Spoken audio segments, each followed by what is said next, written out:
ଦ୍ୱାରାଧୀଶ ସିଂହାସନ ଆରୋହଣ କରିଛନ୍ତି ଭଲେ। ବ୍ରାହ୍ମଣ ପହଞ୍ଚିଲେ ସିଂହଦ୍ୱାର ନିକଟରେ କୃଷ୍ଣ ନାରାୟଣ ବସିଛନ୍ତି ରାଜ ସିଂହାସନ। କିନ୍ତୁ ଏଠି ଦ୍ୱାରୀ ବନ୍ଦ କରିପାରିବନି। ସାରେ କୃଷ୍ଣଙ୍କ ପାଖକୁ ଯାଇଛନ୍ତି କିଏ? ବ୍ରାହ୍ମଣ।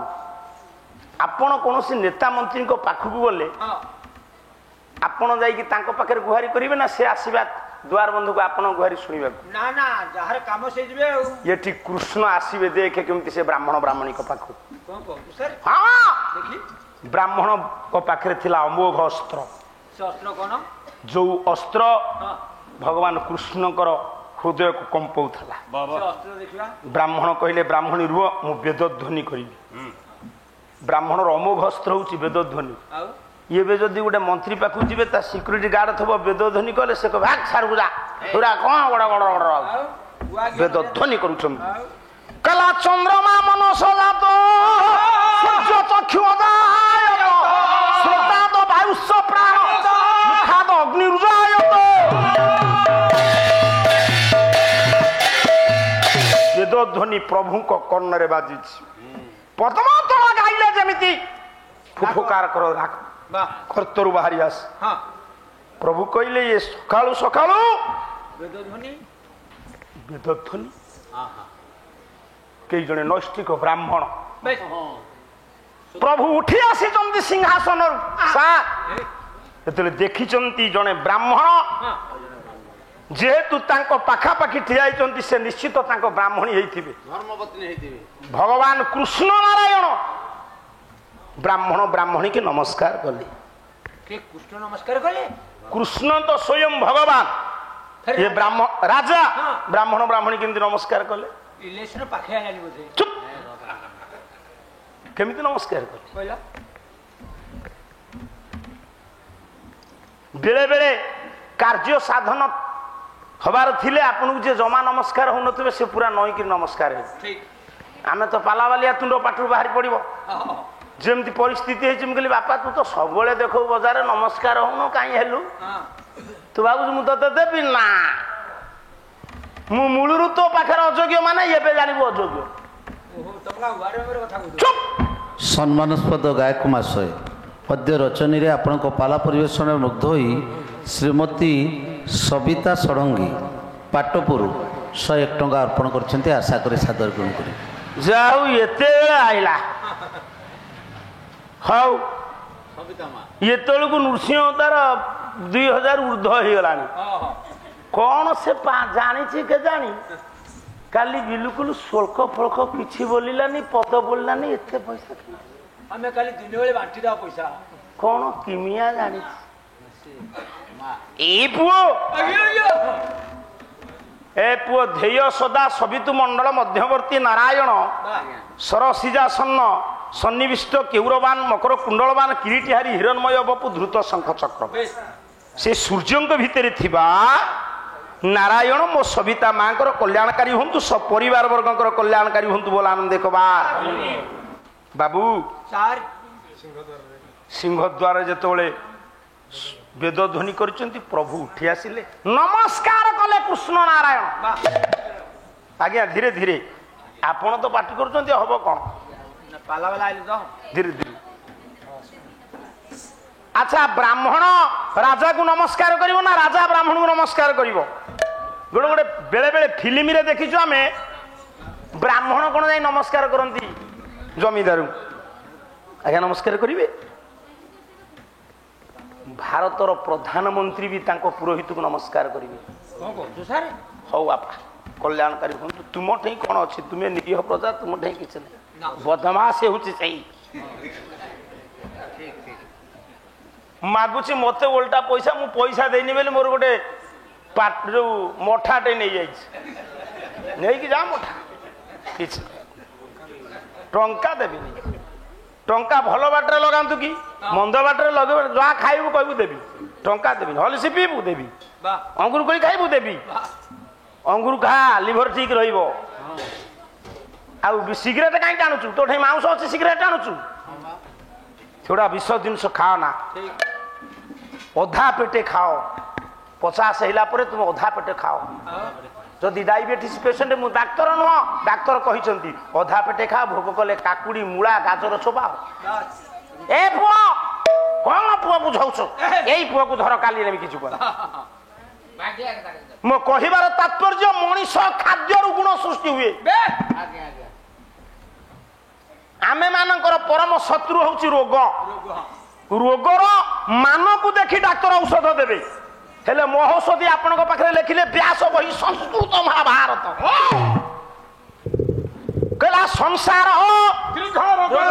ସୁବିଚାର ମୋହଙ୍କସ୍ୟ ସଂସାରେ ବିଚାରେଣ ବିଲିୟତେ ମାନେ ବ୍ଲଡ ସୁଗାର ପେସେଣ୍ଟ ମରିବା ପର୍ଯ୍ୟନ୍ତ ଔଷଧ ଖାଇ ଲାଇଫ ଟାଇମ ଔଷଧ ମେଡିସିନ ୟୁଜ କରିବାକୁ ପଡିବ ଆଜ୍ଞା ସାର୍ ବ୍ଲଡ ପ୍ରେସର ପେସେଣ୍ଟ ଔଷଧ ଖାଇବନି ଖାଇବ ନା ମୋ ରୋଗର ମାନକୁ ଦେଖି ଡାକ୍ତର ଔଷଧ ଦେବେ ମୁଁ ଯଦି ଚିକିତ୍ସାରେ ନ ରହିବି ତାଙ୍କ ଔଷଧ କାମ କରିବ କରିବନି ହଁ ବ୍ୟାସ ସେତେବେଳୁ କହିଲେନି ସଂସାର ଦୀର୍ଘ ରୋଗସ୍ୟ ମଣିଷର ପରମ ଶତ୍ରୁ ହଉଛି ରୋଗ ନା ନାଇଁ ରୋଗ ଆମକୁ ଡାଇବେଟିସ୍ ହେଇଥିବ ପୁଅ ବାହାଘର ହଉଥିବ ରସଗୋଲାଟେ ଧରିଲା ବେଳୁ ସ୍ତ୍ରୀ କହିବ ହଁ ହଁ ଖାନା ଖାନା ଖାନା ଖାନିରେ ବଢିଯିବ ବଢିଯିବ ବାରିକା ମଜୁରେ ମଣିଷର ପରମ ଶତ୍ରୁ କିଏ ରୋଗ ତା ନାଁରେ କେସ୍ କରିବେ ନା ତାକୁ ଚିହ୍ନିବା ପାଇଁ ଭୋକ ଉପାସରେ ଏମିତି ଠିଆ ହେଇଥିବେ ଡାକ୍ତର ପାଖରେ ଏକ ଗୋରିଆ ପରମ ଶତ୍ରୁ ମଣିଷର ହଉଛି ରୋଗ ରୋଗ ହଁ ତା ଔଷଧ ଡାକ୍ତରଙ୍କ ପାଖରେ ହେଲେ ବିଚାର ମହୌଷଧି ହଉଛି ଚିକିତ୍ସା ଠିକ କଣ ପିଲାମାନେ ବୁଝୁଛ ତାହେଲେ ସେଦିନ ବ୍ରାହ୍ମଣଙ୍କୁ ନମସ୍କାର କରି ଭଗବାନ କୃଷ୍ଣ ଭଗବାନ କୃଷ୍ଣ କାହିଁକି ନମସ୍କାର କଲେ ନା ବ୍ରାହ୍ମଣ ହେଲେ ଦେବତା ଦେବତା କେମିତି ଦେବତା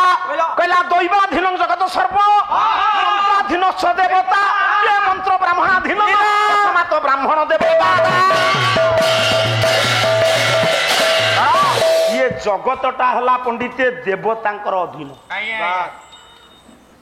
ଦେବତା କାହାକୁ କହିବା ଆମର ଆପଣ ଟିକେ ଦର୍ଶନ ଶାସ୍ତ୍ରକୁ ନିଅନ୍ତୁ ଚାଲ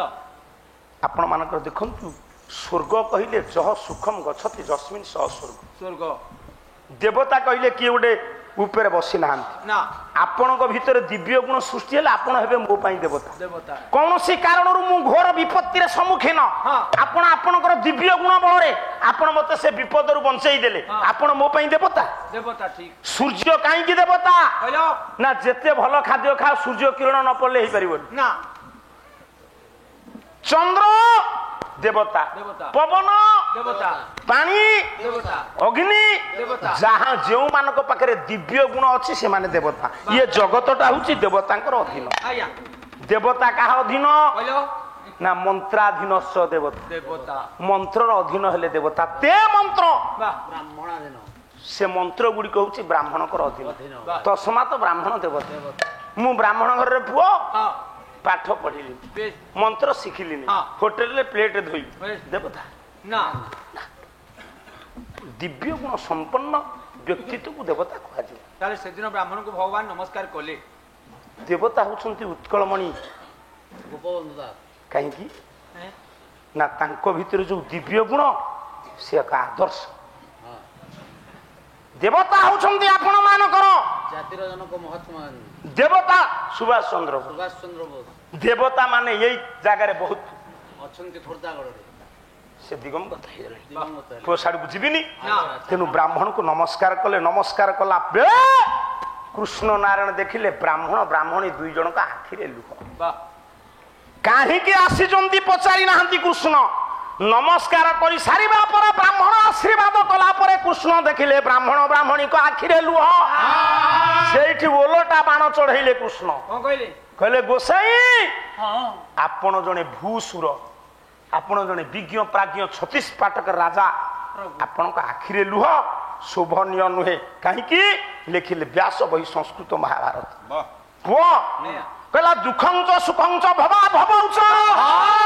ଲାଭ ମରଣ ଜୀବନଞ୍ଚ ପର୍ଯ୍ୟାୟତ ସର୍ବମବାପ୍ନବନ୍ତି ଧୀରା ନୈବ ହୁସେନ ସ୍ୱଚ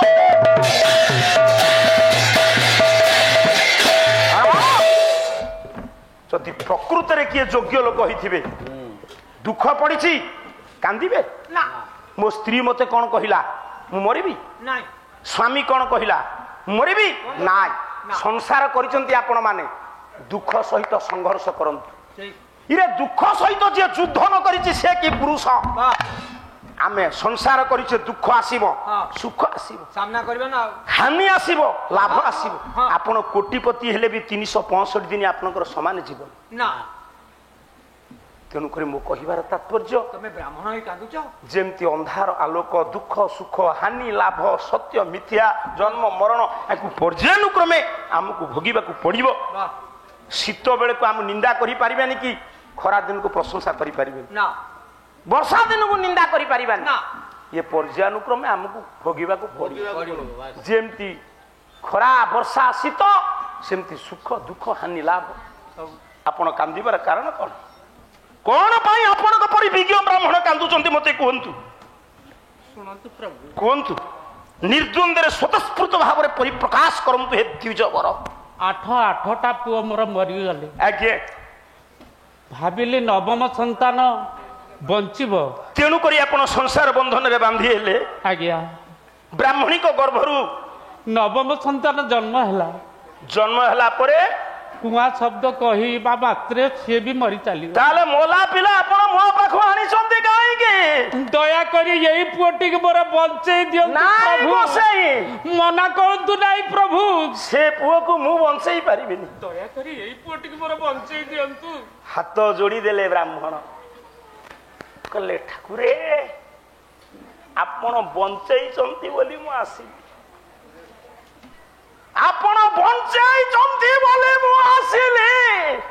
आपण कहउचंती बंचई मारियानी आपण बंचई नांती कला गुरु संदीपनी नंदन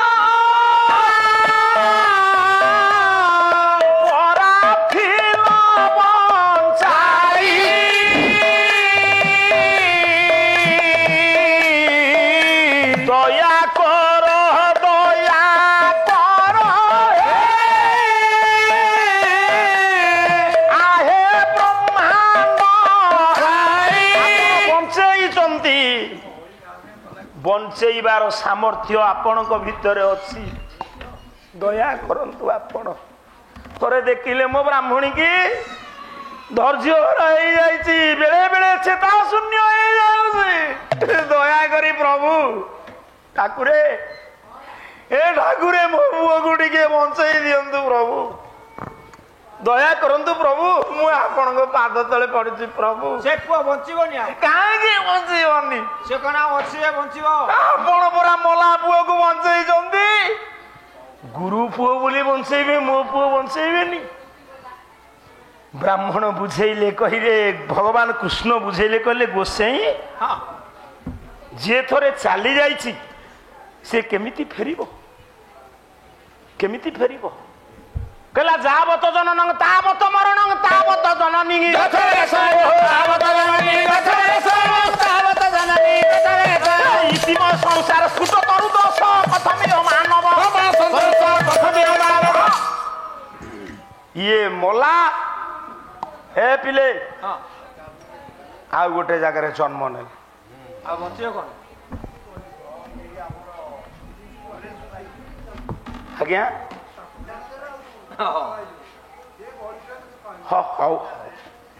हे मोर ज्ञानेन्द्र पुंगप तेणु धीरे धीरे धीरे धीरे ब्राह्मण को बुझाऊंट प्रभु एमती अनेक कथा अच्छे कहले जे दुनिया रे जे जाइछि से बंची पारिबो गोटिए पद गाउछि गंगाधर मेहर ए पिले पाठी करूछ शिक्षागत योग्यता पंचम श्रेणी पर्यंत ए पो 1862 अगस्त 9 रे सरस्वती वीणार झंकार है तंतुबाय परिवार रे एमिति काव्य कविता लिखिले यूनिवर्सिटी कोर्स है कॉलेज पिला पढ़ुछंती गोटे पद मु आपण मन सुनेबी से कौन कहले कहले बाबू ये दुनिया रे दिने ना जन्म अच्छी मरण कई रक्षा करि परिबे ना ना ना हां ना कला मर्त्य मंडल रे जन्म मिले रे ये नुह रूम टांकी उठ तो बसाड़े ये लाज अच्छी सही की कुह कला अवश्य अच्छी मरण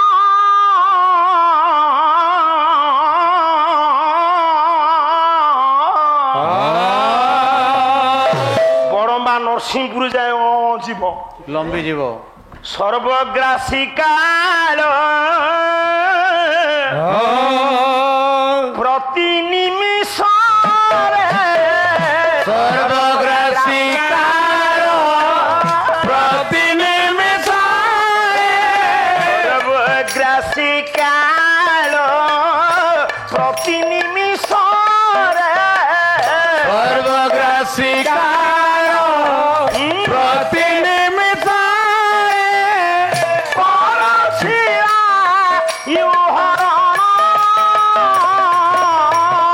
କରୁଛି କରୁଛି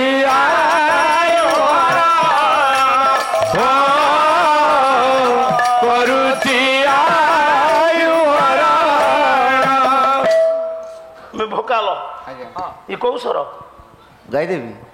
ପାପର ମଇଳା ଚଦର ଘୋଡ଼େଇ କେମିତି ଇଏ ହଉଛି ସେଇ ସ୍ୱର। ଭଜନ ସୁନ୍ଦର ଭଜନର କେମିତି ସ୍ୱର ଆସେ ଏବେ ବି ସୁଭାଷ ଭାଇ ଗୋଟେ ଗୋଟେ ଭଜନ ଅଛି ମୂଲ୍ୟବାନ ସ୍ୱର ତା ଦେହରେ ନାହିଁ ଏଠି ଯେତିକି ଆପଣମାନେ ବସିଛନ୍ତି ସେଇ କଥା ପ୍ରଭୁ କହିଲେ କହିଲେ ମର୍ତ୍ତ୍ୟ ମଣ୍ଡଳରେ ଜନ୍ମିଲେ ଥରେ ଅବଶ୍ୟ ଅଛି ମୋର ଭଗବାନ କୃଷ୍ଣଙ୍କୁ ମରିବାକୁ ପଡ଼ିଲା ଆଉ ସେ ଏମିତି କଷ୍ଟରେ ମରିଛନ୍ତି ସାଧାରଣ ଲୋକ ଯଦି ମରିବ ସମାଲୋଚନାର ପାତ୍ର ହବ ଯୋଉ କୃଷ୍ଣଙ୍କର ଅନେକ ସ୍ତ୍ରୀ ଅନେକ ପିଲା କେତେ ବଡ ବଂଶଲତିକା ଯୋଉ ପାଣ୍ଡବ ମାନଙ୍କର ସେ ପ୍ରିୟ କୁହନ୍ତୁ ସେ ମଲା ବେଳେ କିଏ ତାଙ୍କ ପାଟିରେ ପାଣି ଦେଇଛି ଦେଇଛନ୍ତି ଯଦି ଏ ଦୁନିଆରେ ଗୋଟେ ବୁଢାର 10-15ଟା ନାତି ନାତୁଣୀ ହେଇଥିବେ ହାଟକୁ ଗଲା ବେଳେ ବାଟରେ ପଡି ମରିଗଲା ଲୋକ କହିବେ ଇଏ କୋଉ ଜନ୍ମରେ କି ପାପ କରିଥିଲା ମଲା ବେଳେ ଟୋପ ପାଟିରେ କିଏ ପାଣି ଦେଲେନି କୃଷ୍ଣଙ୍କ ପାଟିରେ ପାଣି କିଏ ଦେଇଛି ଏତେ ଶ୍ରଦ୍ଧା ଭାଜନ ହେଇଥିଲେ ଅନଘର୍ଜୁନ ଭରତ ବଂଶଜ ସବ୍ୟସାଚୀ ଗାଣ୍ଡିବୀ ଖାଣ୍ଡିବୀ ପାର୍ଥ ଧନଞ୍ଜୟ ଶ୍ଵେତବାହନ କିରୀଟୀ ଅର୍ଜୁନ ଫାଲ୍ଗୁନି ଭାରତ କୋଡ଼ିଏ ନା ପଥିରେ କମ ଚାଉଳ ପାଇପାରିବେନି ଦେଲେ ପାଣି ରାମ ପାଣିରେ ବୁଡ଼ିକିରି ମଲେ ଆଜ୍ଞା ସ୍ତ୍ରୀ ବିଛା ପାଣିରେ ବୁଡ଼ି ମରିନା ତାଙ୍କୁ ପାଣି ଦିଆହବ ତେଣୁ ମୋ କହିବାର ତାତ୍ପର୍ଯ୍ୟ ଭଗବାନ କୃଷ୍ଣ କହିଲେ କହିଲେ ଇଏ ଦୁନିଆରେ କିଏ କହିଲା ଜାତ ଯେ ହୁଅ ଇ ସଂସାର ଏଇଥିରେ ପୁରା ଅଛି ଘଣ୍ଟାଏ ଚାଲିବ ମୋର କିଏ ବସିଲେଣି ବସନ୍ତୁ ମରଣ ଧ୍ରୁବଟି ତାହାରେ ମରଣ ଧ୍ରୁବଟି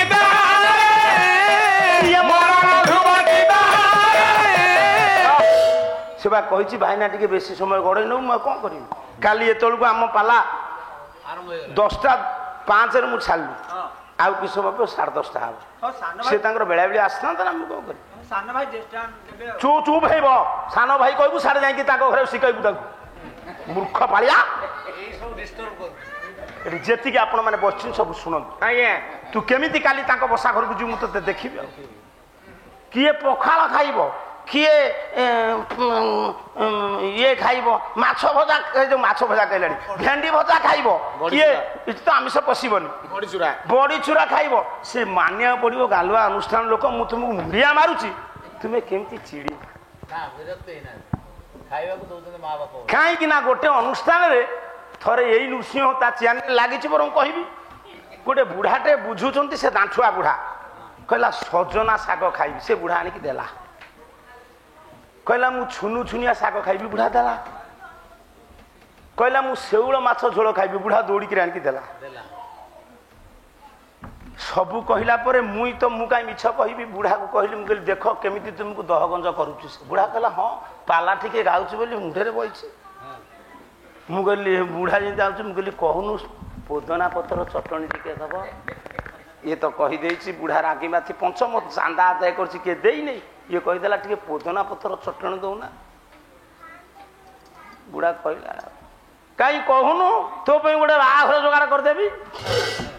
ହସି ହସି ମଣିଷ ମରିଛି ସେ ବୁଢା ରାଗି ଯାଇଛି ଇଏ ପୁରା ରଗେଇଆ ଯାଏ ନାଗିଥବ ଏଇ ପୁଅ ଗୋଟେ ମାଂସ ଅଜ୍ଞ ଅଜ୍ଞ ଏମିତି ବିଶ୍ୱ ଟାଳି ପକେଇବ ବାବୁରି ଗେଡୁଆ କିରି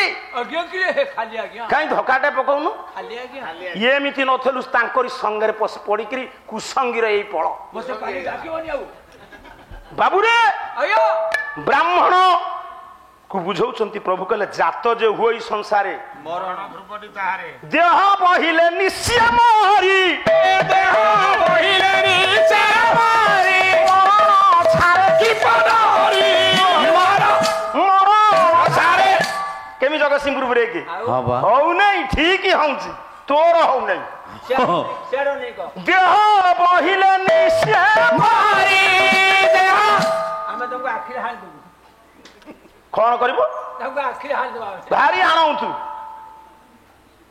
କହିଲା ମରଣ ଛାରେ କିମ୍ପା ନରି ଦେହ ବହିଲେ ନିଶ୍ଚୟ ମରେ ଆଜ୍ଞା କୃଷ୍ଣ କହୁଛନ୍ତି ବ୍ରାହ୍ମଣଙ୍କୁ ମୁଁ ବଞ୍ଚେଇ ପାରିବି ତାହେଲେ ସେଦିନ ବ୍ରାହ୍ମଣ ମାନେ କଣ କଲେ ବ୍ରାହ୍ମଣୀ କଣ କହିବ ବ୍ରାହ୍ମଣ କହିଲା ଆରେ ହେ ଇଏ ପ୍ରକୃତ ଠାକୁର ନୁହେଁ ପ୍ରକୃତ ଭଗବାନ କୃଷ୍ଣ ନୁହେଁ ଇଏ ଠାକୁର ହେଇଥିଲେ ଗୁରୁ ଶାନ୍ତିପର୍ଣ୍ଣି ପୁଅ ବଞ୍ଚେଇଲା ମୋ ପୁଅ କାହିଁ ବଞ୍ଚେଇ ନଥାନ୍ତା କହିଲ ଇଏ ଗୋଟିଏ ପେଞ୍ଚୁଆ ଖଚୁଆ ଲାଞ୍ଚୁଆ ଲାଞ୍ଚୁଆ ଠିକ କୃଷ୍ଣଙ୍କର ନିନ୍ଦା କରି କରି ଯାଉଛି କିଏ ବ୍ରାହ୍ମଣ ବ୍ରାହ୍ମଣ ଯାଉଛନ୍ତି କହିଲା ଇଏ ପୁଣି ରାଜା ହେଇଛି ରେ ରାଜା ପିଲା ଦେଖିବାକୁ ଏମିତି ନା ରାଜା ପିଲାଙ୍କର ଦିନ ଏମିତି କଟେ ସେଇଥିପାଇଁ ସେଦିନ ଆକୁ ନିନ୍ଦା କରାହେଇଥିଲା କବି ଯଦୁମଣି ମହାପାତ୍ର ବହି ପ୍ରବନ୍ଧ ପୂର୍ଣ୍ଣଚନ୍ଦ୍ର ସେଇ ନିନ୍ଦା କରୁଛନ୍ତି କିଏ ବ୍ରାହ୍ମଣ କହିଲେ ଇଏ ଯଦି ଠାକୁର ହେଇଥାନ୍ତେ ପୁଅକୁ ବଞ୍ଚେଇ ଦେଇନଥାନ୍ତା ଇଏ ପକ୍ଷପାତ ବିଚାର ଗୁରୁ ପୁଅକୁ ବଞ୍ଚୁଛୁ ନିନ୍ଦା କରୁଛନ୍ତି ବ୍ରାହ୍ମଣ ଗୋଟିଏ ପଦ ଗାଉଛି ଛାନ୍ଦ କହିଲା ଏ ଦଳିତାଞ୍ଜନ ପ୍ରକାର ଅତି କରୁଛି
এটি যেতিকি বিজ্ঞ প্রাজ্ঞ ব্যক্তিত্ব মানে অছন্তি বিচার করন্তু কইলা ইয়ে রাজা পুଅ কালিয়া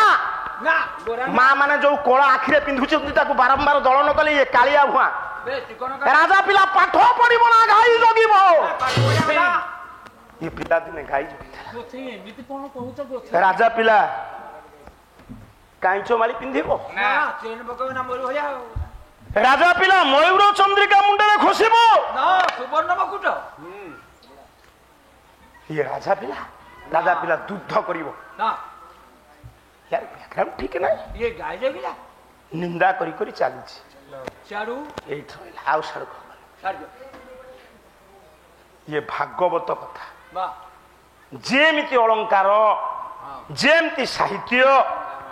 हैं जो उठे जहा दरकार दिया जायछि देई की आया नेछि सेमते न से आडू साडू करी एमिति एमिति करे सेला किछ लाभ नै प्रश्न पचारिछि आया कौन पचारिछि शब्द विद्या कहिए से 18 विद्या हमें 18 विद्या हमें कहिसें मु कहिछि 18 विद्या अष्टादश विद्या आउ 14 विद्या कहियो किंतु 18 भीतर नथिबो ये 18 भितर नथो आउ शिवंक गळारे कोन पड़े ବାସୁକି ନା ନାଗେନ୍ଦ୍ର ହାରାୟ ତ୍ରିଲୋଚନ ନା ବାସୁକି କଣ୍ଠ କହିଲା ତୁମେ ଭାଗବତ ଫଟା କଣ୍ଠିଆ ନୃସିଂହ ହୋତା ତୁମେ ଭାଗବତ ତୁମେ ରାମାୟଣ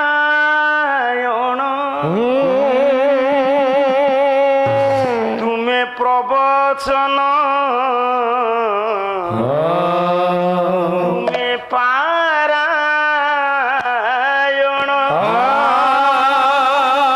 ତୁମେ ଗୀତାର ଅମୃତ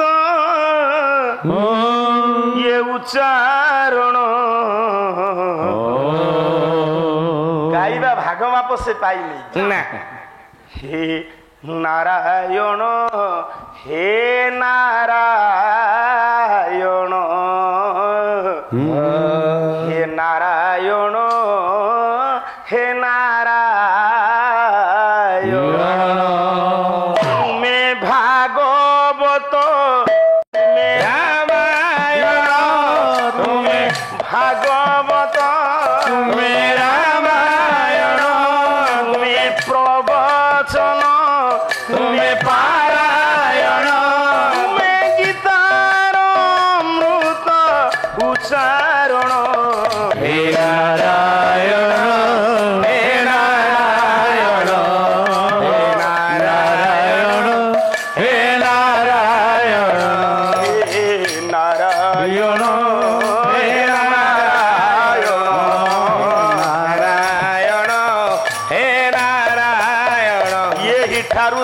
পুয় মাগুছি বিদায় নারায়ণ